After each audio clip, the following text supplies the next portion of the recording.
Olá, você que está assistindo, e muito bem-vindo de volta. O nosso retorno depois de uma leve pausinha ali do nosso CTA. Agora a gente volta com tudo, é isso, Beto? Descansado. Descansado. Novo. Como é que foram suas férias? Você tá renovado ou você voltou mais cansado? Porque tem essas duas vertentes, Eu né? tenho filha pequena, né? Eu tô mais cansado. Não, mas com férias ou sem férias, tu ia estar mais cansado. Mas é que se eu tô de férias, ela tá de férias também. É isso, exatamente, esse é o ponto. Mas e você, com filha pequena ou sem filha pequena, você tem que participar aqui do CTA novamente, porque a gente tá trazendo convidados cada vez mais absurdos, com conversas super interessantes. E voltando com tudo, a gente trouxe aqui a nossa querida Mariana Hatsumura, que vai conversar um pouquinho com a gente sobre muita coisa. IA, WhatsApp, mas por que ela vai conversar com a gente sobre isso? Que ela é a braba do mercado. Ela é a braba do mercado. E A Mari, ela trabalha hoje na Blip, ela é VP de marketing lá, mas ela não estava só ali, né? Ela trabalhou antes na Microsoft, rolou IBM, então assim, tem bastante estrada pra gente explorar. E Mari, seja muito bem-vinda.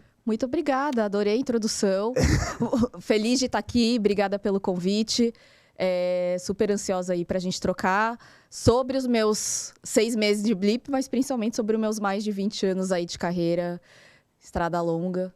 muita coisa pra ensinar pra Muita gente. coisa aqui, muitos aprendizados, muitas viradas aí de tecnologia, coisas que eu acho que muita gente ainda não viu. E super feliz, obrigada mesmo. Trouxe o caderninho, Beto? O caderninho tá aqui. Pra aprender. Antes que a gente esqueça, se você tá chegando agora de paraquedas, meu nome é Eduardo Rodrigues, eu sou o diretor de operações do Mosquite. Eu sou o Alberto Brandão, Product Manager do Mosquite. E antes da gente começar, a gente sempre vai trazer aquele nosso querido Verdade ou Mentira, onde você vai trazer 2 histórias. Uma dessas histórias é verdadeira, a outra delas não. E a gente, até o final do programa, a gente tem que descobrir qual que é a certa. Se a gente acertar, ponto pra gente. Se a gente errar, você levou aí o ponto pra mesa do seu lado da mesa. Pode ser? Fechado, vamos lá. Quais Vou ter são? que mudar a história aí, né? Porque a do barco já não funciona mais. Mas deixa eu começar a encarar aqui o meu lado atriz. Bom, primeira história vai ser sobre carreira. Na verdade, lá atrás, assim, desde que tudo começou, quando eu comecei a imaginar o que eu seria na vida, escolha, e na minha cabeça não tinha outra opção a não ser eu ser médica. E era algo que eu sempre repetia desde pequena, eu quero ser médica, nasci para ser médica e amava tudo relacionado ao tema. Estudei a minha vida inteira para isso, fiz vestibular, os meus pais todos orgulhosos, vou ser pais de médica. E aí fiz alguns anos ali de curso e desisti no meio para seguir uma outra carreira. Então, essa é uma história. A outra história é sobre, já trabalhando, eu tive a minha filha, estava na Microsoft na época, em vendas, cuidando do segmento de pequenas e médias empresas. E aí, no meu retorno de licença maternidade, na verdade, no meio do meu retorno ali, surgiu uma oportunidade de eu mudar de posição, ir para uma outra área e encarar um novo desafio. E aí, voltei da licença maternidade e assumi um novo desafio ali. Então, essas são as 2 histórias aí que eu tenho. 2 pra vocês histórias aí como desafio. bem plausíveis, tá? Bem plausíveis. E a primeira, talvez tu esteja enviesado na primeira história. Talvez tu esteja enviesado. É complicado. A esposa do Beto, Mariana Nonaka, é médica. Então, Meu Deus! então assim, talvez seja difícil pra você se verdade ou mentira, porque tu já deve ter acreditado na primeira. Então, Vamos lá, gente. esse é um programa inteiro pra descobrir. Tá tudo certo. Bora. Vamos nessa? A gente tem um quadro chamado Bate-Bola, que a gente usa ele para entender um pouco melhor como o convidado enxerga o mercado, como são as percepções do que está acontecendo, de como estão as empresas, evolução tecnológica. E a gente faz algumas perguntas e desenvolve em cima delas. E, obviamente, baseado no seu histórico de carreira e tudo que a gente já comentou aqui, a primeira pergunta não poderia ser diferente, que é: qual o maior choque cultural ao sair de uma empresa como a Microsoft e mergulhar no ecossistema como a Blip, né? Que é uma outra... Apesar de serem empresas de tecnologia... E grandes, mas a Microsoft... seguem caminhos muito diferentes ali. Olha, foram vários. Eu fiz essa escolha exatamente por isso, né? De sair de multinacionais e ir para esse mundo mais startupeiro, né? Não que a Blip seja, mas é quase uma iniciante aí com várias tecnologias, esse clima aí de inovação, de lançamentos. Então, foi uma escolha intencional essa mudança. E justamente porque tinha uma coisa que me incomodava muito no mundo de multinacionais, né? Eu tendo passado por IBM, Microsoft, Sony, Whirlpool, basicamente uma carreira em multinacionais, e acho que todo mundo que vem de multinacionais ou já trabalhou em multinacionais vai entender um pouquinho da minha fala.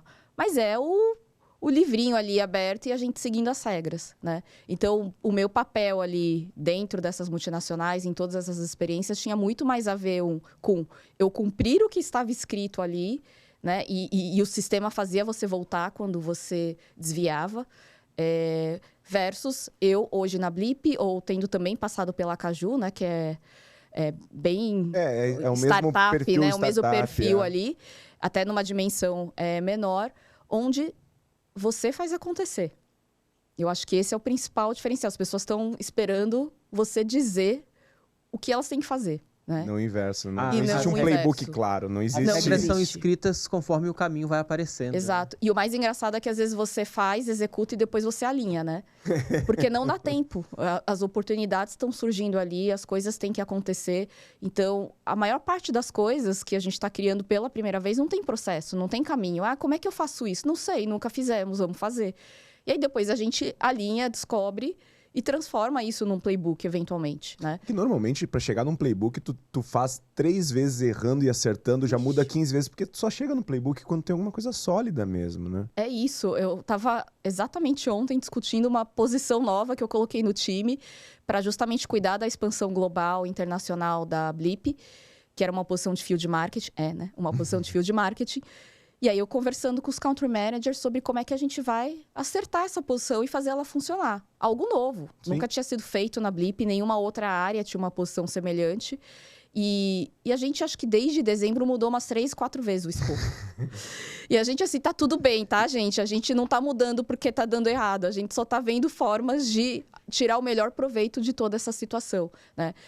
Daí, até a gente realmente ter um playbook sólido, eu tenho certeza que a gente vai ter várias dessas conversas, o escopo muda, a gente vai ajustar. E eu acho que essa é talvez o maior choque, né? Mas acho que talvez o que eu mais queria encontrar nesse mundo, e foi o que eu justamente encontrei. Que eu acho que é você sair de um mundo muito estruturado, de você ter um mundo onde todo mundo segue as regras, você tem um sistema que funciona muito bem. Essas multinacionais com mais de 100 mil funcionários, o tamanho da Microsoft, na escala da Microsoft, ela funciona porque todo mundo está no sistema, né? É tudo muito bem escrito. É tudo muito escrito e você não consegue desviar, né, do sistema, porque ele é feito exatamente para funcionar em escala. E isso tem uma função óbvia, que só funciona por conta disso. Eu acho que também é muito questão de perfil, porque tem perfil de pessoa que vai gostar desse universo onde tu não tem espaço. Eu não tenho espaço para fugir muito, mas ao mesmo tempo tu não tem tanto espaço para um erro muito grande. Claro que as pessoas ainda conseguem errar, não é nem essa questão, mas tu ainda tem uma rede de segurança porque existe um processo já muito construído ao longo do tempo. Já tem perfil que não, mas eu quero errar, eu quero meter o louco. É isso. Mas, obviamente, você mencionou que já tiveram alguns choques e tudo. Teve alguma situação inicial agora que você olhou e falou assim: eu não esperava me deparar com isso, nessa diferença entre empresas grandes e uma empresa como a Blip, assim, algo que foi realmente chocante, assim, Inesperado, talvez. Né? do nível cultural ou do nível operacional também pode ser, mas... Eu acho que eu vi muito de maturidade, assim, né, de negócio, porque você comparando uma multinacional, e principalmente uma multinacional como a Microsoft, né, que já tem muitos anos de história e já opera numa escala global. Quando eu entrei na Blip, a minha primeira reação foi: gente, como é que conseguimos chegar até aqui, sabe? Sem muitos caminhos ou processos escritos, assim. No final foi um choque bom, né? Positivo de que, cara, o produto é muito bom, as coisas funcionam, a gente tem um olhar de inovação, um olhar para o mercado, assim, que não dá para ser desprezado, e isso conta demais e é relevante. Mas agora, para onde a gente quer chegar, né? E a construção do futuro exige que a gente comece a colocar um pouco mais de prioridades, caminhos, né? Principalmente agora que a gente vai por uma escala global ali. Então, já estamos com 2 escritórios fora, com planos de expansão e já o terceiro aí muito encaminhado. Então, em breve teremos notícias. E para isso acontecer, a gente precisa, de fato, começar a criar ali, né, estrutura. Mas assim, quando eu entrei no marketing, eu falei, nossa, mas vocês fazem desse jeito? E tá tudo bem, sabe? Não é nem menosprezando, mas nossa, que bacana que conseguimos chegar quando assim, a gente sabe? vai pra... Eu trabalhei em empresa muito grande e depois fui pra empresa padrão startup ali. E o primeiro choque é essa ação muito... quase artesanal de algumas coisas, né? De olhar e pegar no momento que está acontecendo e fazer os ajustes muito rápidos ali. E é bom porque, por ser pequeno, permite ajuste rápido. Então, esse choque é muito interessante. Eu até vou na tese de que... Tu falou assim, como é que ficou tão grande... mantendo nesse formato. Eu acho que só consegue ficar desse tamanho no começo sendo desse formato, porque se tu cria muita coisa, muita regra, vamos chamar assim, mas muita estrutura antes de ter qualquer coisa, tu também depois não tem espaço para se movimentar dentro da própria estrutura que tu criou, sabe? Acho que são momentos, e são momentos muito importantes de serem vividos, né? Mas eu tenho mais uma pergunta do nosso bate-bola. Qual o melhor conselho de carreira que tu já recebeu? Porque claramente tem uma carreira incrível e deve ter tido vários, né? Mas qual foi aquele que, não necessariamente mais importante, mas o mais memorável, assim, que tu recebeu? Acho que não foi nenhum conselho, mas foi uma conversa que eu tive com uma liderança na Microsoft e queria falar de carreira. Sentia que eu estava ali, mas indo para um lado, indo para o outro, e não necessariamente com um caminho muito sólido. E falei, cara, preciso de alguém para me ajudar a pensar em carreira, né? Não era nem construir um plano de carreira, né? Porque hoje em dia a gente nem fala mais em plano de carreira, né? A gente já extrapolou um pouco o conceito ali. Mas eu queria conversar. E aí sentei com a pessoa e falei, olha, tô sentindo que eu tô chegando onde eu quero, mas não é bem isso. Eu não sei se eu tô fazendo as coisas certas. Ela, não, tudo bem, qual que é o seu plano? Para onde você quer ir? Com quem você tem conversado? Quais são as áreas de interesse? E eu não soube responder nenhuma dessas perguntas. E aí isso, para mim, caiu assim como uma verdade naquele momento, que não tem ninguém neste mundo que vai fazer isso por você, né? Então, assim, a gestão da sua carreira, você principalmente ter o entendimento do que você quer fazer, onde você quer chegar. Eu sempre falo isso pro meu time. Onde vocês querem chegar? Quero conversar sobre carreira. Tá, vamos lá. Primeiro passo. Onde você quer chegar? Onde você se imagina daqui 5, 10 anos? Porque eu quero te ajudar a dar o próximo passo. E não necessariamente as pessoas fazem essa reflexão. E essa é uma responsabilidade gigante e ela é somente nossa, né? Com todos os fatores pessoais ali, que obviamente cada um vai ter que priorizar e cada um vai ter que ali digerir. Você precisa dar esse primeiro passo, intencional. Então, em termos de carreira, eu acho que uma das coisas que ficaram para mim é você tem que ter intencionalidade. Não dá para você ir jogando, sabe? Se você quer construir algo, se você quer chegar em algum lugar, você tem que construir esse espaço, você tem que se desenvolver, você tem que entender quais são os seus caminhos, você tem que ir atrás das pessoas, fazer as conversas certas. E foi numa época que eu comecei a conectar com pessoas que eu nunca tinha falado. E que estavam ali do lado, Sim, tá? Nunca ninguém me falou, não fale com essa pessoa. Mas foi a partir daquele momento que eu realmente falei, nossa, vamos conversar? Me conta um pouco mais sobre o que você faz, o que te trouxe até aqui. E aí eu fui, de fato, ali traçando o caminho que eu gostaria de chegar, onde, sabe? Eu me enxergava, os prós e contras de alguns caminhos, de escolhas. E a partir dali eu falei, gente, é isso. É sobre você ter ali o controle daquilo que você... da sua carreira. Né? Você tem que assumir esse controle. Acho que tem uma coisa muito legal do que tu fala, duas até, da intencionalidade, que é uma delas, que para carreira mesmo, mas em tudo que vai fazer no trabalho, é que as pessoas elas têm a tendência, pelo menos na minha visão, de fazer o que tem que fazer. Mas tu não se percebe fazendo aquilo, tu não necessariamente tá entendendo o que tu tá fazendo para mudar, aprender, melhorar. Sei lá, eu tô nessa reunião aqui, eu vou mostrar os slides e falar dessa maneira. E tu só vai e fala, mas tu não pensa, não, vou mostrar assim, assado. Será que deu mais certo, mais errado? Eu acho que tem muito disso na intencionalidade em tudo. E tem muito que eu gosto muito que a carreira depende de você, e é verdade. Claro, é ótimo se tem uma liderança boa que vai te apoiar, a empresa pode te apoiar nisso, mas no final do dia, no frigir dos ovos, se você não sabe para onde você vai, se você não faz contato, a coisa de fazer contato, para mim, ela pega muito, porque ele é muito mais fácil do que as pessoas acham que é. Ah, não, eu não posso falar com fulano, que o fulano é diretor de não sei aonde. A Mari é VP de marketing da Blip. Eu não posso chegar falando com ela. Fazer uma abertura. Exato. Daí, às vezes, a Mari tá lá de bobeira fazendo tal coisa. Fala, oi, tudo bem? Eu sou do setor tal, meu nome é Eduardo. E já, pronto, já tá falando com a pessoa, sabe? É muito mais simples, né? Sim, e eu mesma já fiz várias conversas com pessoas que me abordaram no LinkedIn. Perfeito. Oi, Mariana, tô olhando aqui sua trajetória. Acho que tenho aqui alguns caminhos e coisas que eu posso aprender com você. Tô num momento aqui de reflexão. Podemos bater um papo? Cara, entrando num call com alguém que eu nunca tinha conhecido antes, que eventualmente fez alguma escolha muito parecida com a minha, ou tá em marketing, ou tá em tecnologia e queria entender. Conversa aberta. Eu falo, e eu gosto, tá?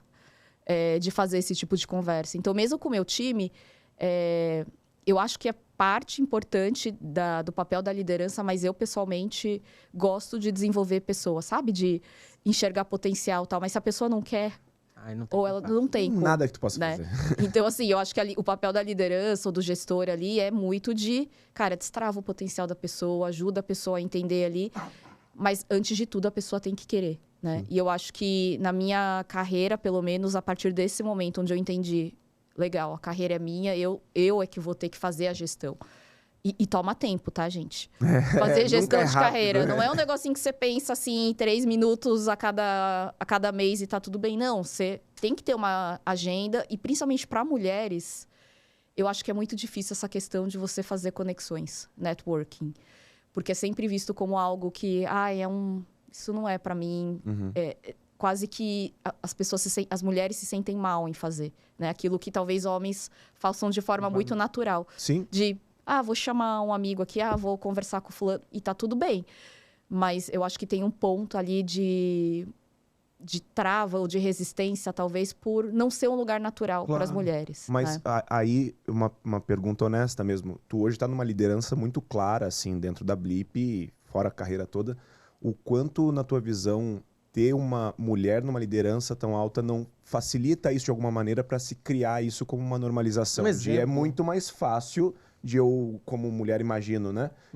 Acessar a Mariana e conversar com ela que está nessa posição, às vezes, do que falar com o mesmo cargo, um colega do lado que é homem, etc. O quanto isso estimula, o quanto isso ajuda, como tu vê esse exemplo fortalecendo, assim? Eu acho que muito. Assim, acho que uma das coisas que me motiva numa cadeira de liderança é poder ajudar outras mulheres também. Né? E às vezes é muito sutil, sabe? É dar uma oportunidade. Eu recebo convite para estar em eventos, apresentações. Não, vou indicar alguém do meu time para estar lá. Sobe também no palco, sabe? Começa a tornar tudo isso muito natural. Porque em algum momento na minha vida não era. E aí, eventualmente, isso virou parte da minha rotina. Né? E isso vai crescendo de uma forma até o momento que você começa a dominar fazer isso, você tá na frente de pessoas, você expressar sua opinião de maneira natural. Então, acho que hoje eu, como gestora e como liderança ali, eu acho que tem um papel muito relevante, sim, para as pessoas, para as mulheres entenderem que tem espaço, que dá para fazer. E eu não sou outra pessoa que eu era há 20 anos atrás. Eu não mudei. As pessoas falam, nossa, mas para você entrar numa liderança tem que ser a pessoa dura, você tem que ser aquela pessoa que é política, tal. Gente, eu sou zero, tá? Eu sou zero essa pessoa. E tem jeito de você fazer. Tem formas, né? Acho que você manter a sua autenticidade, você conseguir fazer uma liderança autêntica, eu acho que talvez seja uma das coisas que eu levo mais de exemplo, assim, para as mulheres que pensam, não sei se eu quero encarar um cargo de liderança, porque eu não tô afim de ter que fazer isso, fazer aquilo. Gente, nenhum emprego é o emprego dos sonhos que você não vai ter algo... Trabalho é trabalho, não é hobby. Exato. Então, assim, eu gosto de tudo que eu tenho que fazer? Não. Mas eu fico feliz com o que eu tô fazendo, com o que eu enxergo pro futuro, com o propósito de tudo que eu tô fazendo? Sim. E acho que uma das coisas é essa, né? De você conseguir trazer para as pessoas que você não tem que gostar de 100% de tudo, mas você ocupar um lugar onde você consegue ser autêntica, eu acho que é muito relevante. Principalmente para mulheres, para mães. Né? Então, hoje é um grande dilema, assim. Eu falo que lá no marketing da Blip, a água é mágica, né? Então, a gente tinha, acho que 5 ou 6 mulheres em licença maternidade. E para um time que é enxuto, é bastante coisa. E a gente tá tendo retorno delas. Então, tem muitas mulheres que eu tô conhecendo agora, né? E estão ali em cargos de liderança. No retorno, estão ocupando... ganharam escopo, estão ampliando escopo, ganhando espaço. E para mim, isso é muito importante. Para as mulheres entenderem que tá tudo bem. Vocês podem continuar sendo mulheres na vida, tendo filha, carreira, família, e não abrir mão do seu espaço profissional, né? Dá para você conciliar as duas coisas e sem você perder o seu lado mãe, seu lado autêntico, sem ter que fazer as coisas do jeito que o mundo corporativo muitas vezes entende que você tenha que fazer, sabe? Eu tava pensando aqui, você tá numa posição muito de visão de mercado, muito enxergando para onde as coisas estão indo, e tem um histórico, uma experiência profissional muito interessante, assim. E quem tá entrando agora no mercado vem com o medo do que vai ser. Porque existe inteligência artificial, LLM, tá todo mundo muito de olho. E quem tá entrando agora tá meio assustado com isso, assim. Dada essa sua visão de futuro e sua experiência, o que você diria para tranquilizar e até orientar quem tá chegando no mercado agora? Eu vivi vários momentos, né? Então, desde momentos onde cloud não existia, então fiz toda a virada de cloud. Foram várias viradas de tecnologia ao longo do tempo e sempre existiram uns medos ali do que poderia acontecer. E é verdade agora, com AI, talvez num nível e numa intensidade que a gente talvez não tenha visto, por conta do impacto, né? Mas eu sei que vão ter outras no futuro. E eu acho que você tem duas escolhas. Você pode ficar ali sentadinho esperando o navio passar ali, né? Ou você pode abraçar e entender como é que você faz parte dessa história, né? E eu acho que se você quer escrever sua história de maneira intencional, de novo, né? Voltando no ponto de carreira, é muito se posicionar e entender, legal. Como é que, dado que o mundo está evoluindo para esse lado, como é que eu consigo acompanhar e me tornar relevante? Eu acho que uma coisa que a pessoa não pode esquecer é que você tem que ser relevante no contexto que você está. Não importa fazendo o quê. Acho que não importa o nível, a carreira, a empresa, o tipo de trabalho que você faz, eu acho que você ter relevância é muito importante. E você conseguir fazer isso acontecer ao longo do tempo é mais importante ainda. Eu acho que é uma questão de sobrevivência. Então, eu vi casos de pessoas brilhantes que por muito tempo permaneceram num único lugar e ficaram porque estava bom, estava funcionando, tal, e perderam alguns movimentos, sabe, de mercado, de surfar ali, talvez. É que é muito timing, e timing é difícil, né? Difícil. Se perdeu o timing, né? E tem todo um contexto, né, pessoal? De repente não era o melhor momento de fazer uma aposta virada, então todos esses sinais de nosso mercado está mudando, né? Eu tenho todas essas habilidades e talvez eu possa me desenvolver mais nessa área porque eu estou vendo que o mercado está movendo. Mas ao mesmo tempo eu estou numa fase da minha vida que eu não posso me dar o luxo de arriscar. Ou estou, e talvez eu fazer isso agora seja o melhor momento. Então, essas decisões, assim, são super difíceis, né? Mas são importantes porque você ser relevante ao longo da sua trajetória, eu acho que é parte... É essencial, né? Essencial, acho que é isso sim. que vai ditar sua sobrevivência ou o seu sucesso. E tem muito da tua fala, que eu lembro de ter visto uma matéria da Forbes, tua, que tu fala muito sobre esse momento de AI, de mercado, que é importante unir, se não me engano, era criatividade, tecnologia e... enfim... Propósito. Propósito, muito obrigado. E propósito junto. E eu queria entender como é que tu consegue... Faz muito sentido o que tu fala, mas como isso na prática, na Blip, por exemplo, como é que tu, no cargo que tu está hoje, tu consegue levar isso para a Blip e fazer a Blip levar isso para frente nos clientes? Porque, concordo 100%, agora a execução disso não necessariamente é fácil, né? Não. É muito fácil falar, né? De fato, o que eu sempre falo, por ter vivido tecnologia por muito tempo, eu falo que a tecnologia é um meio, né? É a forma, é um habilitador ali para você chegar. E eu acho que a AI nada mais é do que um grande habilitador e que vai te abrir possibilidades e que, né, a gente não tem dúvidas aí sobre o impacto que tudo isso vai causar. Mas, ao mesmo tempo, se você olhar por um outro lado, acho que a gente vive tanto tecnologia e a tecnologia está tão disponível aqui para a gente hoje, né? Acho que hoje qualquer um vai lá, consegue ChatGPT e tal... E resolve a vida, né? E você não precisa ter muito mais conhecimento, a não ser conseguir fazer uma pergunta ou um prompt, né? Mais refinado ali. E isso vai te liberar espaço. isso tem que te liberar espaço para você destravar outras coisas, né? E eu penso muito nessa questão da criatividade. Como é que você une esse potencial da tecnologia com o seu lado criativo, que talvez nenhuma tecnologia vai trazer, né? Com o seu pensamento crítico, com o tempo que você vai ter, dado que a tecnologia vai te tirar muito dessa carga operacional, como é que você consegue trazer criatividade, o pensamento crítico e fazer esse questionamento para os clientes também, para as marcas, para quem está ali na frente. E, obviamente, dentro do limite do que é o seu propósito, né? Então, qual que é o nosso propósito? Para onde a gente vai? O que a gente quer? Então, eu vejo marcas, assim, hoje, fazendo isso muito bem, indo talvez, não no oposto, mas indo numa direção que você fala, nossa, não tinha pensado nisso antes. E no mundo onde está tudo tão igual, né? Onde a gente vê tudo tão sem diferenciação, eu acho que esse potencial criativo e esse propósito junto é o que vão realmente trazer diferenciação no mercado. E como tu falou, sem diferenciação, a competitividade fica estranha. Porque, bom, e aí? É tu, é aquele, tanto faz para mim. As pessoas, acho que elas subestimam a mensagem que a empresa passa. O produto é importante, o que tu tá vendendo é importante, tudo, claro que é. Não tô negando isso. Mas a mensagem passada ou a percepção disso acaba sendo muito importante. Mas eu queria aproveitar, então, pra gente entrar no nosso próximo quadro, que é o Forjado no Fogo.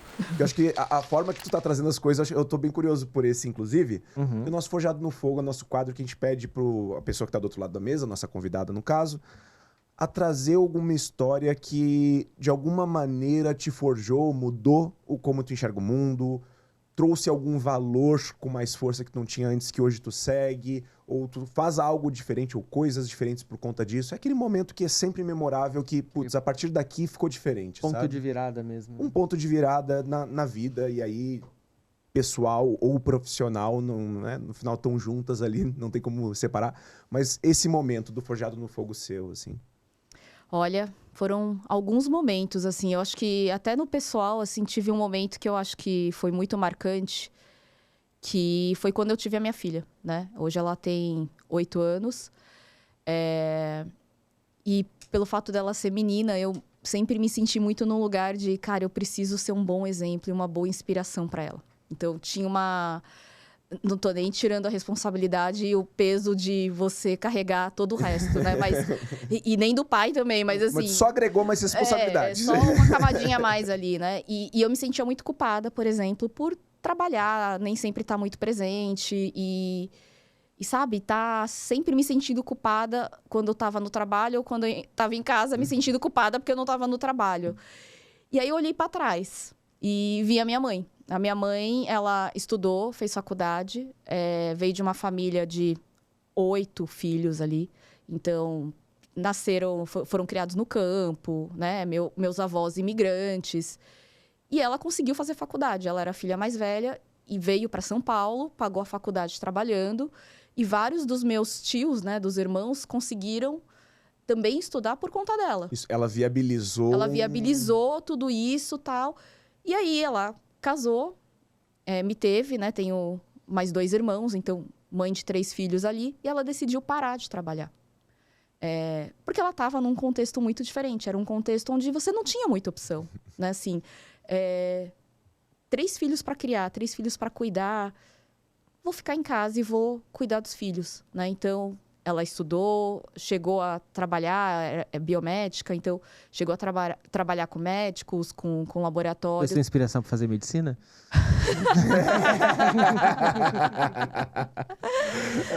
Não darei dicas nas minhas falas. Só para saber. De larga e se pegar, pegou, né? Não tem jeito. Ai, que... Bom, continuando. Eu gostei, eu respeito ela não responder. Continuando, né? Ela teve essa história. E aí eu vejo a história da minha avó, da mãe da minha mãe. E ela veio, criança, para o Brasil, num navio por sobrevivência. Assim, não teve escolha, se separou da família, de pais, de irmãos. E veio aqui, começando tudo do zero. E ela conta várias histórias de como a vida dela era difícil, obviamente, com tantos filhos. Os filhos praticamente se autocriaram, né? Porque ela falava que ela cuidava de loja, que eles tinham uma loja no interior. o meu avô fazia de tudo e ela tinha 8 filhos. O mais velho vai cuidando do outro, depois ele fica mais velho. Que era o caso da minha mãe, por outro. exemplo. Ela era a mulher mais velha, né? A irmã mais velha. Tinha um irmão mais velho, mas ela acabava com a idade da minha filha, cozinhando, fazendo coisas e cuidando dos filhos ali. Mas eu falei, gente, ela realmente foi uma geração de não tinha escolha nenhuma. Né? Todo o caminho dela foi traçado porque ninguém deu a oportunidade de ela conseguir escolher fazer uma coisa ou outra. Ela teve que vir para cá, ela se separou, teve que, desde cedo, fazer tudo isso. E a minha mãe, ela já conseguiu melhorando, né? O status. Estudou, conseguiu fazer ali... Veio para São Paulo, conseguiu dar oportunidades para os irmãos. E aí, obviamente, fez uma escolha muito difícil, né? De escolher a família. É uma escolha difícil, gente. Não é uma escolha fácil. Vou largar um trabalho, uma carreira, o meu estudo para encarar a família. E eu tive escolhas, né? Na verdade, eu falo que eu não tive escolha. Porque eu falei, olhando todo esse histórico, eu tive uma vida muito confortável. Eu consegui estudar, consegui não precisar trabalhar para poder estudar, né? Consegui ter uma carreira. E eu falo que a minha filha, eu queria muito que ela tivesse essa liberdade de poder fazer o que ela quiser ser, sabe? Não estou nem entrando na questão mais de homem e mulher, mas assim, se quiser ser também, que seja jogadora de futebol, se ela quiser investir numa carreira... Ela falava que ela queria ser cantora. Sim, invista na sua carreira de cantora. Agora eu quero ser cientista. Ótimo, seja, né? Mas ela poder ter essa liberdade. Então, acho que isso é um pouco do que... me motiva hoje, sabe? Acho que foi um momento onde me veio um clique, assim. Eu falei, gente, qual que é o meu papel nessa história toda? No meio de várias gerações aqui, né? Eu sendo a segunda geração, né? Ou terceira aqui no Brasil.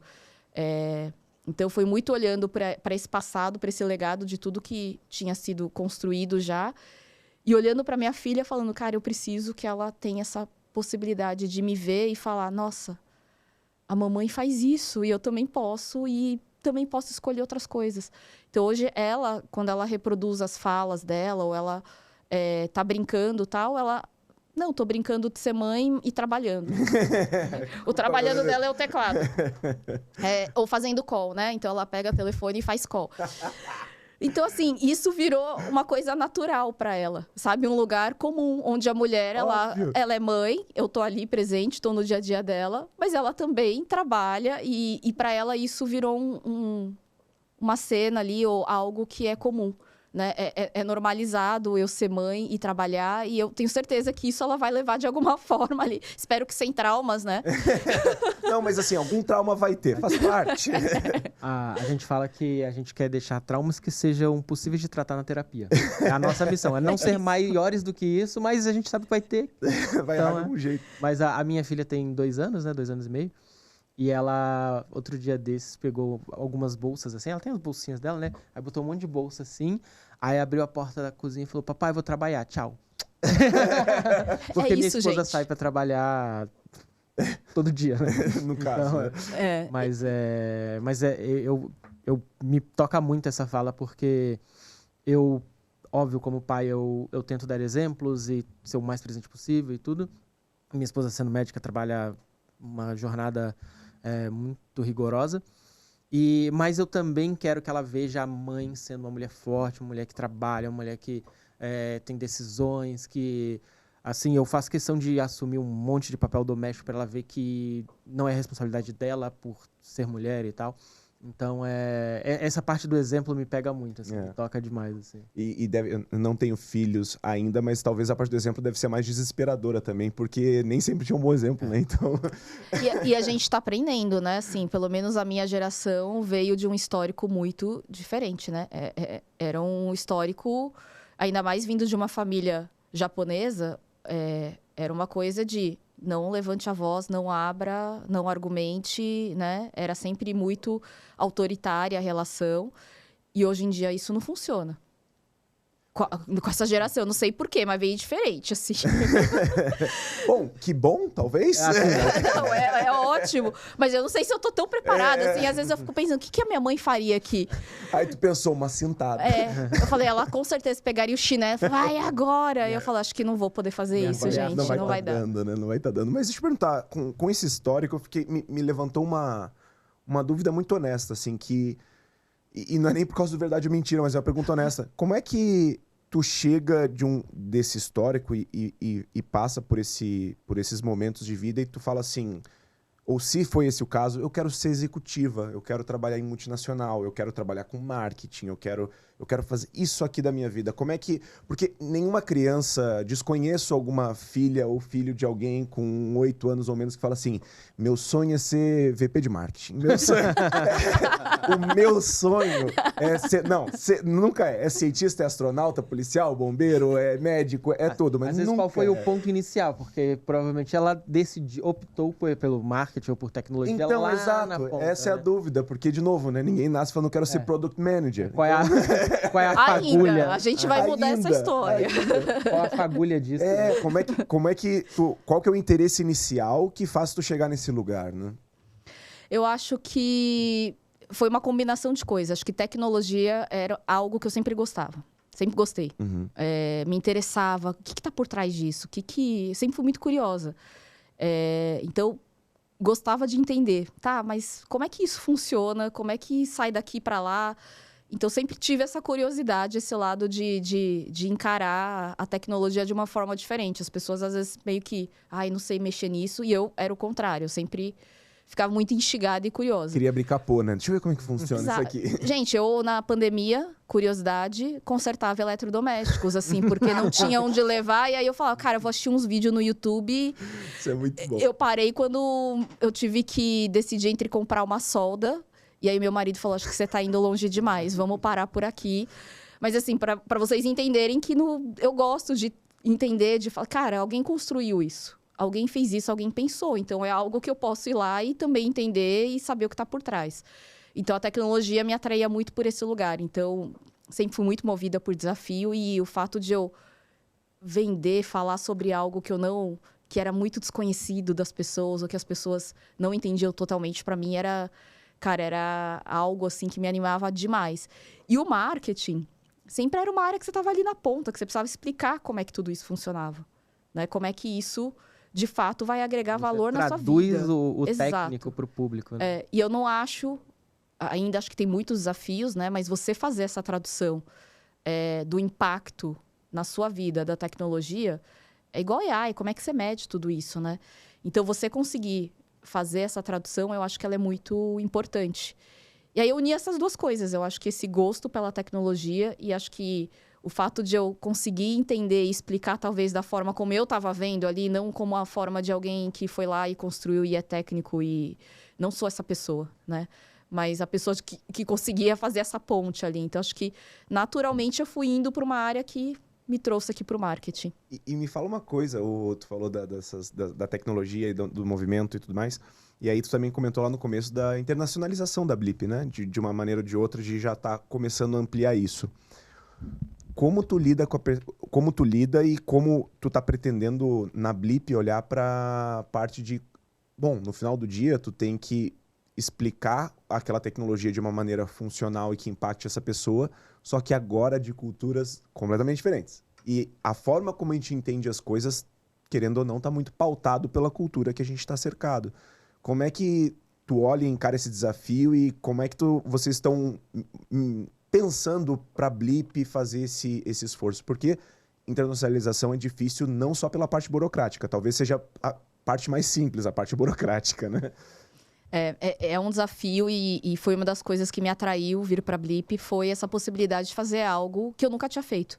Eu sempre fui parte da expansão, né? As multinacionais decidiam vir para o Brasil, decidiam investir no Brasil. O meu papel era tornar o Brasil um país atraente. Agora eu estou no movimento contrário, né? Eu saindo da potência que é a Blip no Brasil e tentando levar isso para vários outros países. Eu acho que eu sempre falo, gente, o básico é você começar ouvindo, entendendo. Ouve os clientes, ouve, entende, mergulha. Eu acho que esse é o melhor jeito da gente fazer. Eu vim de empresas que eram quase que, cara, é assim que a gente faz e vai, né? E eu era a pessoa, não, gente, mas aqui no Brasil isso não funciona. Eu ter vivido esse lado oposto, acho que me traz um olhar um pouco mais solidário e empático de realmente entender a situação local. Então, nem tudo que a gente constrói para o marketing, por exemplo, aqui no Brasil, em termos de comunicação, funciona para lá. Né? Então, a gente ter essa postura de conseguir trocar muito e uma escuta ativa, assim, dos países, do que está rolando nos mercados, é super importante. Né? Essa adaptação cultural.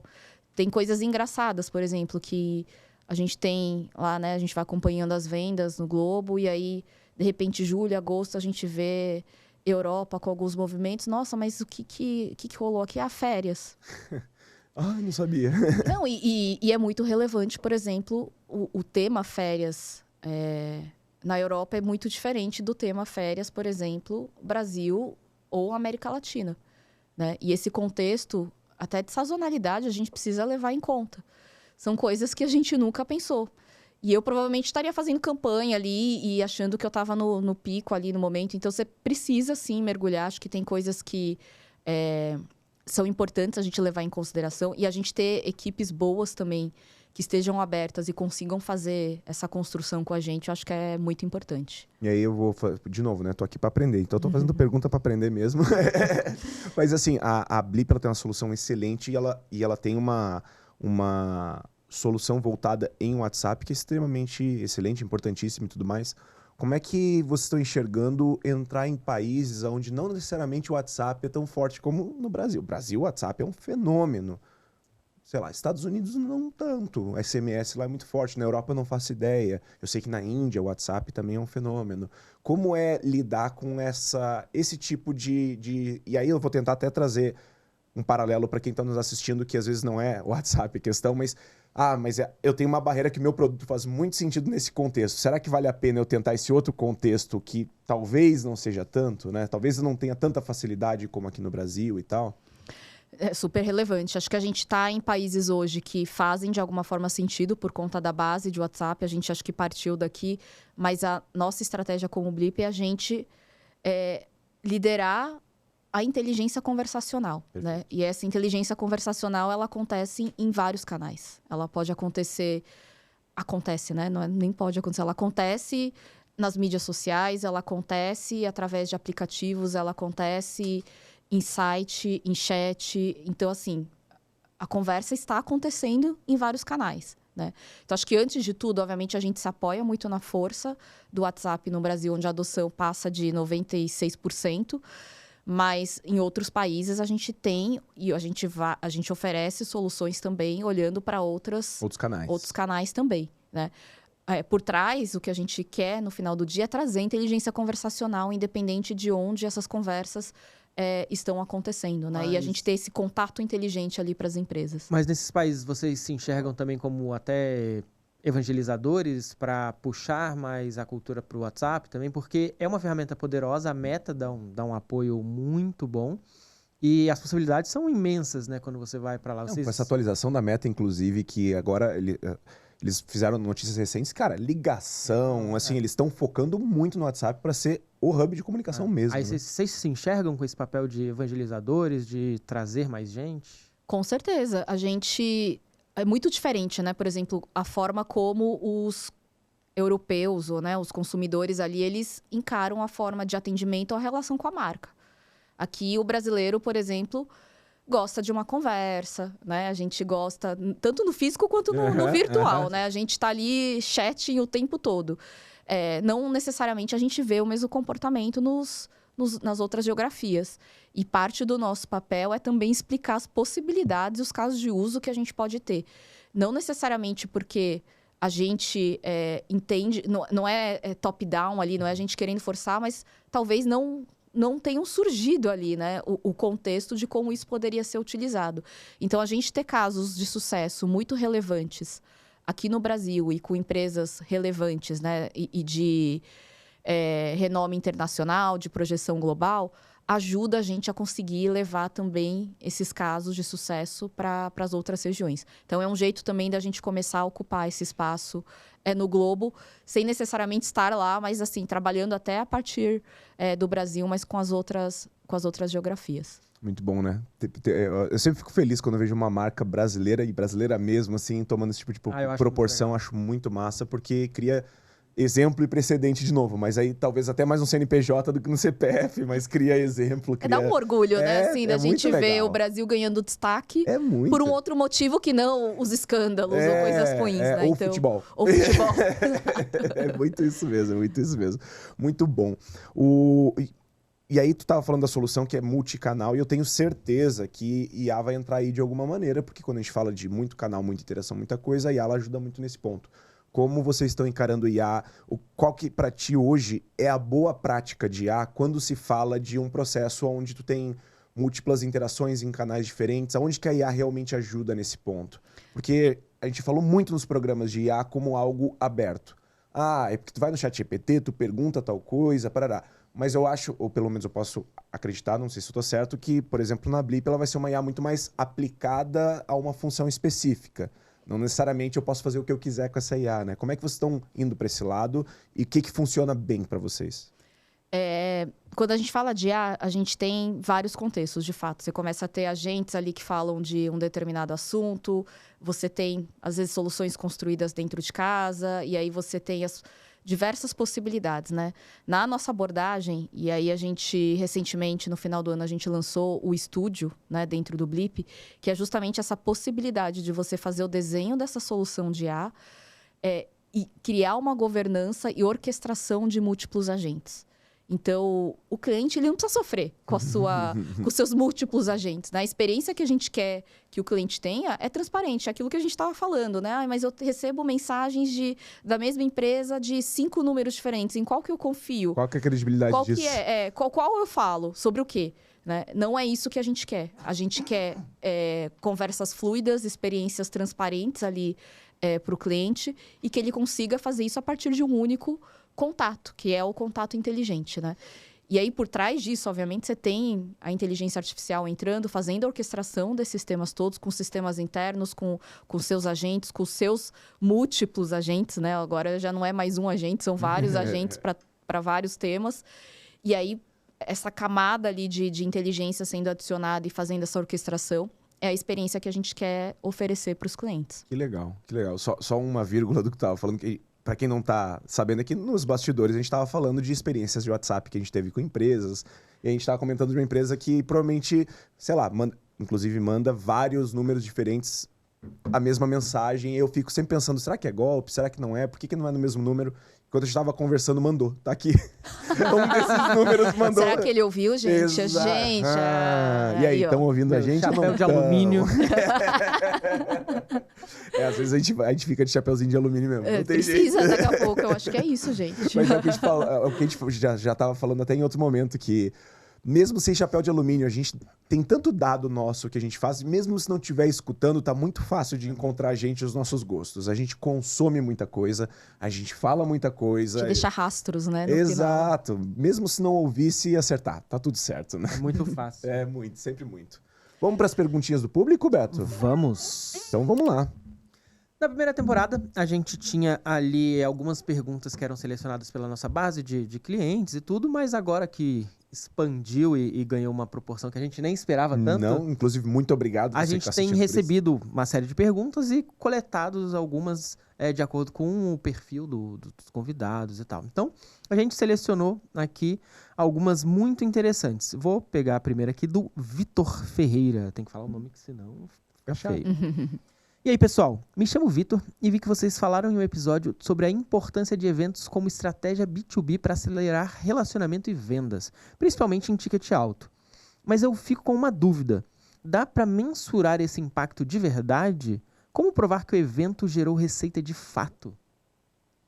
A pergunta da minha vida, né? Assim, eu acho que como marketing é a gente tentando provar valor e retorno o tempo todo. Sabe o que eu gosto? É que ninguém não tá romantizando. Não, você pode... Não, é difícil pra todo mundo mesmo. Não é difícil. Eu tava, inclusive, num evento de CMOs ontem, a gente falando de atribuição e tal. Os mesmos temas há anos, assim. Ninguém tem uma solução mágica. Mas no B2B, especificamente, em ticket altos, o evento ele ocupa um espaço importante. Né? É onde você consegue fazer o cara a cara, é onde você consegue ter a oportunidade de aterrissar a sua solução, demonstrar a sua solução. E na Blip, a gente tem o Blip ID, que é o nosso evento proprietário, por exemplo, onde virou ali um flagship em que a gente apresenta para que a gente veio ao mundo.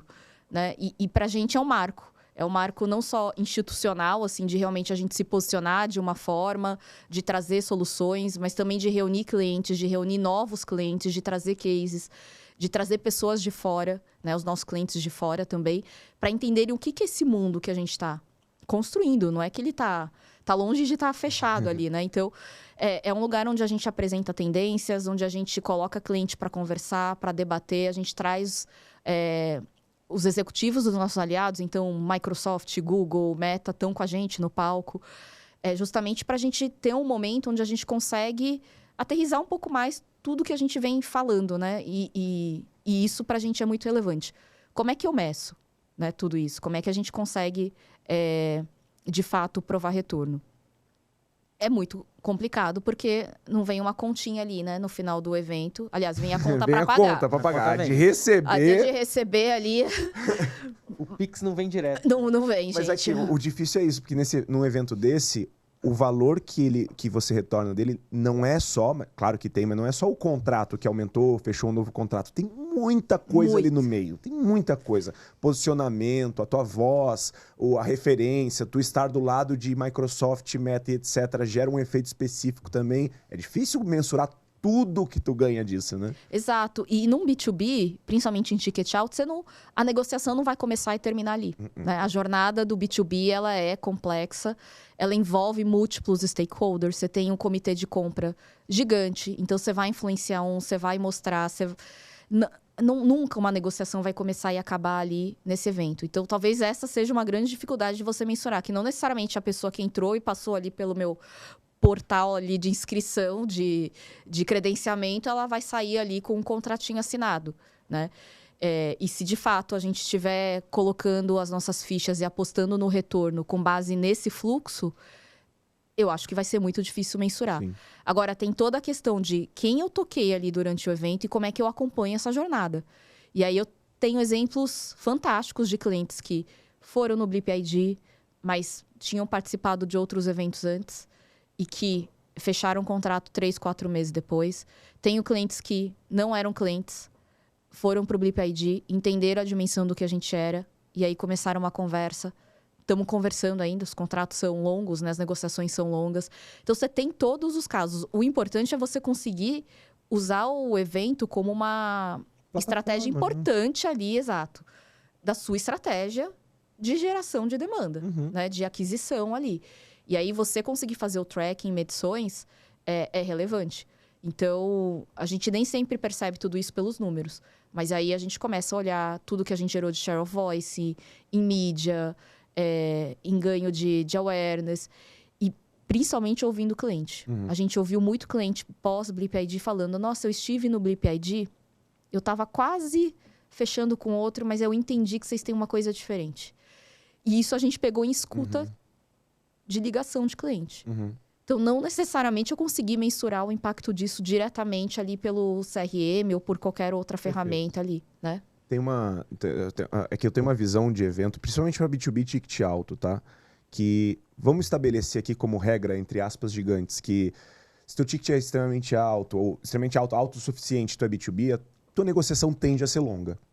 Acho que é meio comum isso, porque tu tem muitos stakeholders para passar. Mesmo que aquela empresa queira fechar rápido, ela não consegue, por definição, fechar rápido. E muitas coisas para se provar. Exato, assim, normal. De confiabilidade, E aí, tudo. qual que é a maior sinuca de bico de uma empresa nesse sentido? Pô, tu tem que manter um relacionamento durante muito tempo, manter ela interessada durante muito tempo, sem te esquecer. Se tu ficar ligando, uma hora enche o saco. Se tu só fazer o WhatsApp, uma hora tu enche o saco. Então, qual que é a missão de uma empresa dessa no processo comercial? Achar pontos de contato que façam sentido com aquela empresa. E aí tu coloca um evento ele é mais um ponto de contato não óbvio, que é só ligar, mandar e-mail, WhatsApp, que tu cria um laço muito mais forte do que vários outros que tu criou dentro de uma jornada longa. Então não é nem, na minha cabeça, ela é só mais um, ela pode ser só mais um canal para tu conseguir falar com esse cliente, dependendo do teu ticket, já é bom o suficiente, sabe? Exatamente isso. Acho que esse mapeamento da jornada é o mais relevante, né? Entender o comportamento do seu cliente no seu mercado, no seu contexto. E aí, sim, dentro desses touch points, você conseguir fazer o melhor desenho, né, da jornada. E existem outras valências também que não são tão mensuráveis assim, mas que quando você abdica de evento, ou participar de evento, outras empresas que não fazem o próprio, mas participam de eventos, eu acho que nos últimos 10, 15 anos a gente passou por uma, talvez, romantização exagerada de algumas métricas mais objetivas. Então, se não gerar lead, a gente não vai. Se não gerar lead direta, a gente não vai. E aí, vimos alguns movimentos de empresas assim, se eu posso gastar 100 mil para ir num evento e eu boto 100 mil em ads, eu tenho mais leads direta. Só que aí, deixou de investir em evento e começou a se apagar do mercado. Então, mesmo que traga lead, acaba não tendo aquela força de mercado, de presença de mercado, para dar confiança que a lead vai fechar. Aí, na outra ponta, começa a ficar mais difícil porque não tem presença. Então, eu acho que nisso fica difícil de mensurar e as pessoas acabam não dando tanto valor assim quanto deveria. Até porque hoje em dia 100 mil em ads também já não tá fazendo a mesma coisa que antes. Tá difícil, né? Não, e seria maravilhoso se fosse tão simples, né? Quanto Nossa. isso. Em vez de fazer 100 mil que me gera tantos leads, eu vou lá e faço. Gente. Mas esse é um discurso muito ouvido. É comum. Comum. Mas é que ele é um discurso fácil, né? E a gente sabe que respostas fáceis tendem a não ser respostas boas, né? Exatamente, exatamente. Vamos para uma outra pergunta aqui, da Giovana Araújo. Oi, Dudu e Beto. Talvez eu fuja um pouco do tema do podcast, mas queria saber a opinião de alguém mais experiente. Eu tô num momento de carreira em que surgem muitas oportunidades e eu fico na dúvida do que escolher. Como vocês recomendam tomar esse tipo de decisão? Ir pelo cargo salário, pela empresa, pelo aprendizado, por outro critério? O que realmente pesa no longo prazo? Mas eu acho que muito já foi respondido por você, mas ainda vou deixar aberto isso, assim, se existe um complemento. O caminho é abandonar a medicina e fazer o que você ama. É claro que é. Deu certo, não deu? Brincadeira. Não vou cair nessa pegadinha, não.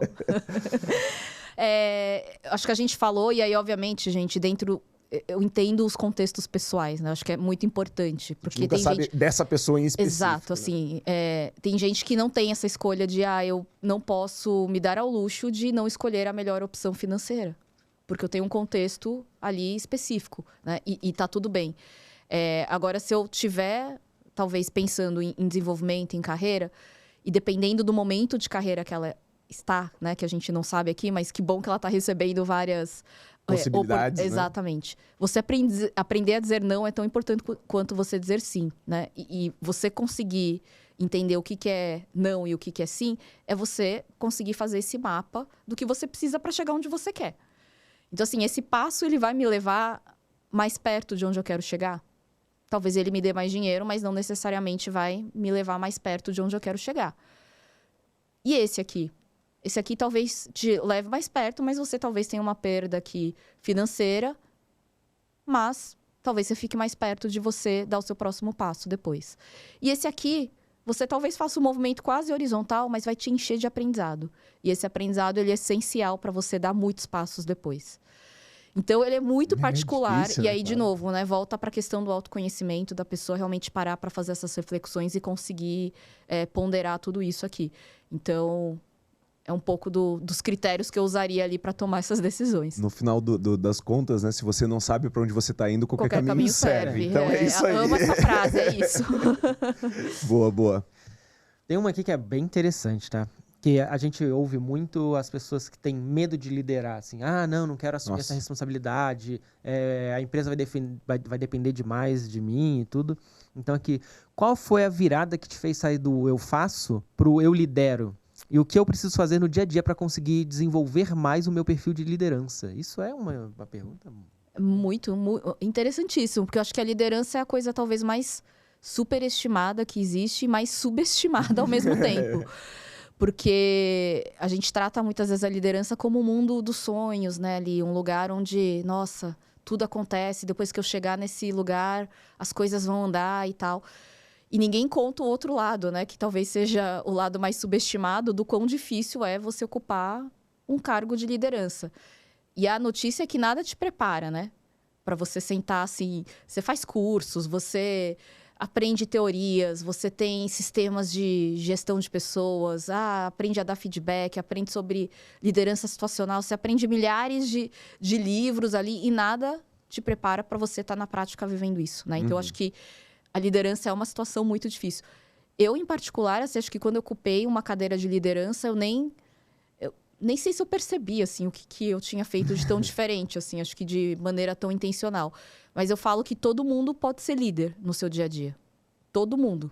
E eu estimulo muito isso no meu time. Você pode não liderar um time ou uma pessoa, mas você lidera a sua cadeira. Você lidera o que você vai fazer aí ao longo do seu dia. Você lidera as possibilidades, os projetos e o tamanho do que ele pode ser, né? Então, comece por aí. Comece por onde você consegue realmente assumir esse controle. Né? Existe alguma característica de liderança assim, específica que você fala assim, não, eu acho que... Aí, do seu ponto de vista, algo bem mais pessoal, mas que você olha e fala assim, não, eu acho que essa é a característica que ou você admira ou que você acredita que um grande líder, uma grande líder precise ter. Assim. Essa é a característica máxima. Assim. Olha, eu acho que a pessoa tem que gostar muito de desenvolver pessoas, porque não é fácil. Né? Você está recebendo, num papel de liderança, você recebe a pressão de metas, de números, cobrança o tempo todo. E você vai liderar um time que... Nossa, hoje eu quero priorizar ficar em casa e tá tudo bem. E eu quero tirar férias. Não, tirar férias não, né? Tirar férias pode. Eu quero... Isso pode. Esse pode e esse deve. Mas assim, eu quero work-life balance. Eu quero... É muito difícil, né? Balanço. Aí você tem metade do seu time que tá com burnout, e aí você tem um time que tá desengajado. Então, assim, não tô falando que o meu não é assim, tá? Eu não tô falando que todos os times são assim, mas são situações que eu já encontrei, que todo mundo que é líder ou que não é líder já viu acontecer nas empresas. E você tem que lidar com a pressão de entrega de resultado e, ao mesmo tempo, você tem que lidar com esse aspecto de ter pessoas. Então, se você não gosta desse lado de desenvolver pessoas, de fazer a gestão de pessoas, eu acho que é um caminho difícil. Nem vai por ali, sabe? É difícil. Ele vai ser difícil para você, sabe? Eu já vi, e até cruel de certa maneira falar isso, mas não é a intenção, mas eu já vi profissionais excelentes se ferrarem bonito, assim, porque eles estavam almejando uma liderança que não se encaixa. Eu não gosto de pessoas, mas eu quero ser líder. Cara, como? Como que encaixa essa peça, sabe? Existe uma percepção de liderança também de que se as coisas deram certo, louros para sua equipe. Se as coisas deram errado, a culpa é sua. E também tem que lidar com isso muito bem. Não é culpa da equipe, a culpa é sua. E existem perfis, né? Assim, existem pessoas que têm um bom perfil para liderar, claro, e pessoas que... Tem pessoas que não têm perfil, mas têm disposição para aprender. E tá tudo certo também. Na tecnologia a gente via muito isso, assim, o cara era um baita de um programador e aí ele ia avançando como programador até que chegava um momento onde o próximo passo ele tinha que virar uma liderança. E aí ele chegava lá e era um péssimo líder. Aí ele saía da empresa com uma impressão muito ruim porque ele foi um péssimo líder, mas ele era um excelente programador, assim. E eu falo que esse é um traço importante da liderança, você reconhecer o melhor das pessoas. E às vezes a gente fica nessa coisa de a pessoa precisa virar líder, a pessoa precisa subir nessa cadeira de liderança. Aí você perde um excelente especialista, um excelente cientista de dados, um excelente técnico ali e mata ele.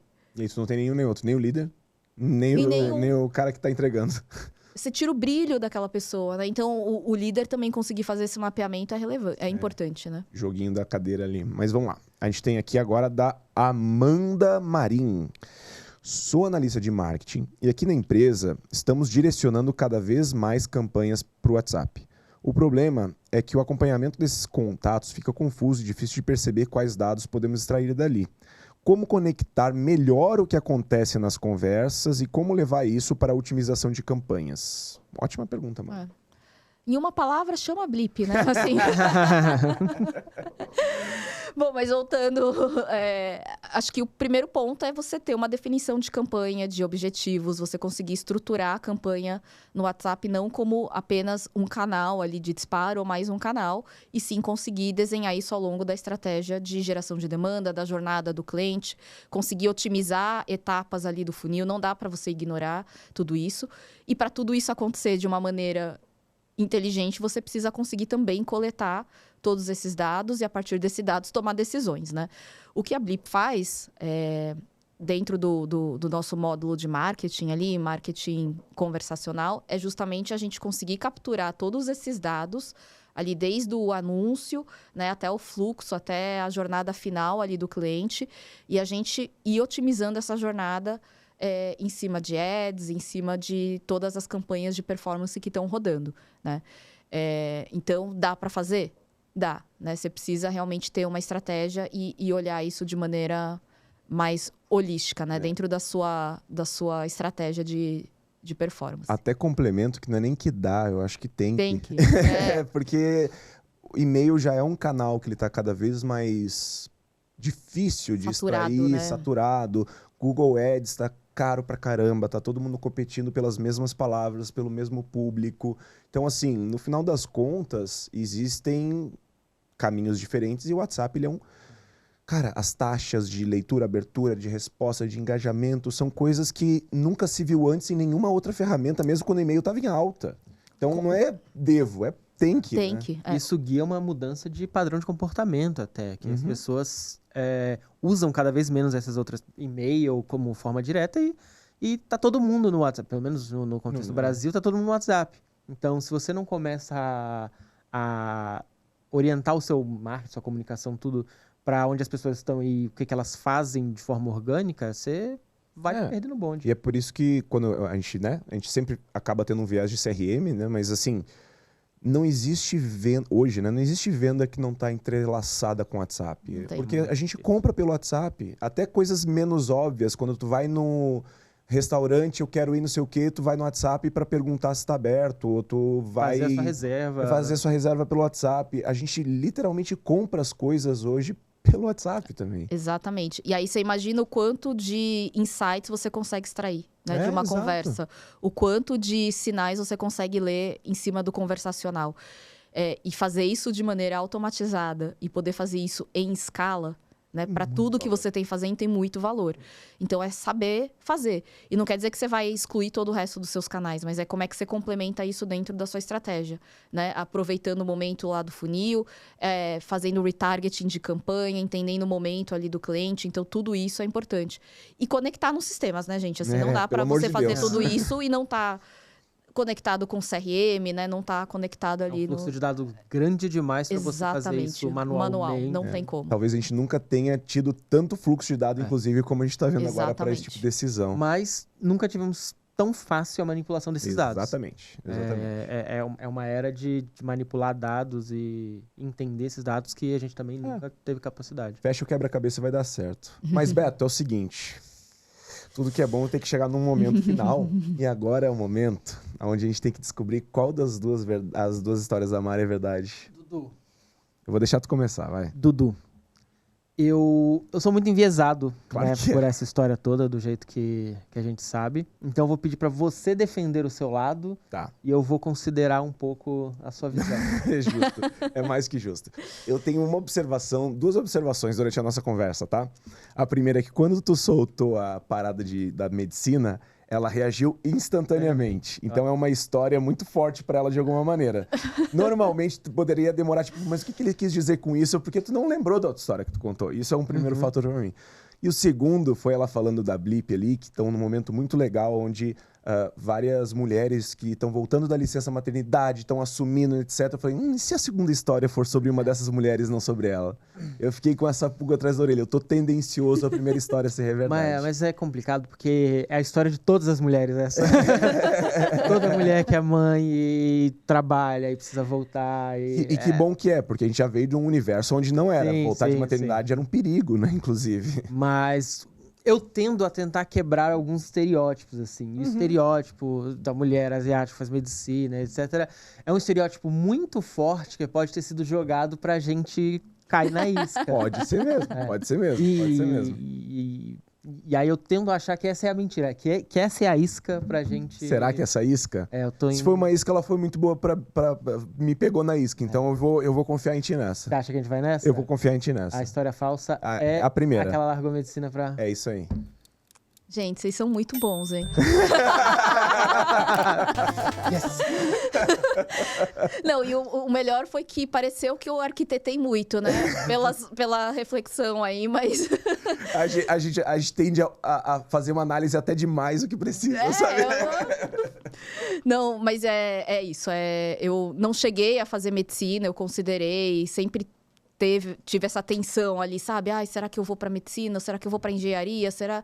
Assim, até o último minuto não sabia o que ia fazer. E aí, como todo mundo que não sabe o que é fazer, faz administração, né? É a regra, eu não fugi à regra, então... Não, mas não foi isso. Eu me imaginava muito nesse papel de estar no escritório, sabe? Eu tentava me projetar e não me via em nenhum outro lugar e tal. E aí fui pelo caminho da administração. Então, essa é a mentira.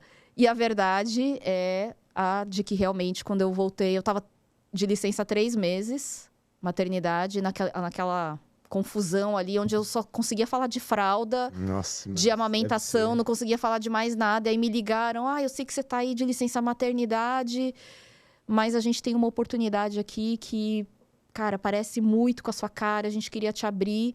E se você achar que faz sentido, a gente espera você voltar. Daí eu falei, cara, eu acabei de sair de licença, eu tô na metade da minha licença.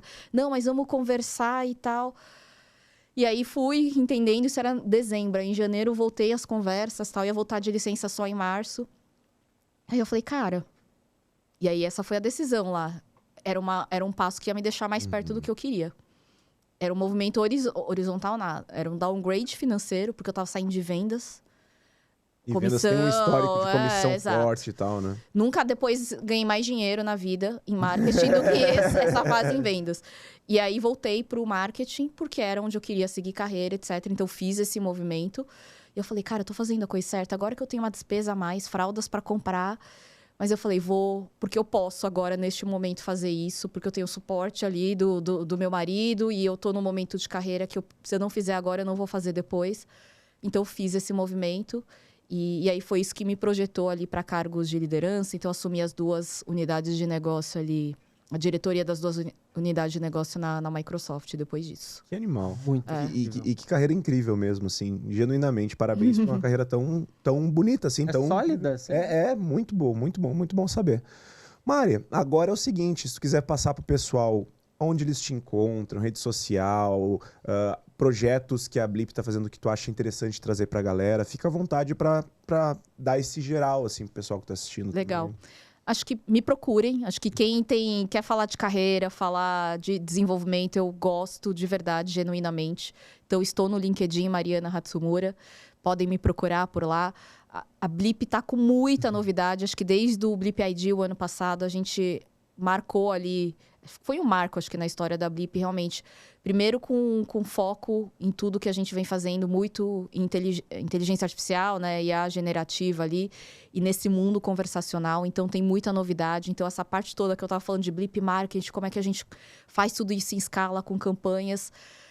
Me procurem. As perguntas aí que vieram, a gente pode conversar, muito aprofundar legal. Esses temas. Com certeza. E com certeza vem mais novidades. Aí muitos produtos que a gente está criando em cima do conversacional ali, focado em indústrias financeiras e outras soluções que eu tenho certeza que vão endereçar muito das dores aí que as empresas estão tendo hoje em dia. E vou deixar uma dica para quem está assistindo assim, ó, quer aprender sobre posicionamento, etc., salva o site da Blip, mesmo que você não vá comprar. E todo mês abre, você vai ver alguma coisa diferente acontecendo, você vai entender como é que funcionam posicionamentos de uma empresa muito bem feita. Movimento isso é de genuíno o que eu tô falando, porque eu acho que a Blip faz isso muito, muito bem. Movimento de posicionamento. Exatamente, ali, né? Eu acho que faz muito bem. Mari, muito obrigado por ter participado do programa Obrigada com a gente. Vocês. Me diverti horrores, adorei as histórias. Tô feliz de ter confiado em ti, Beto. Acertamos mais uma.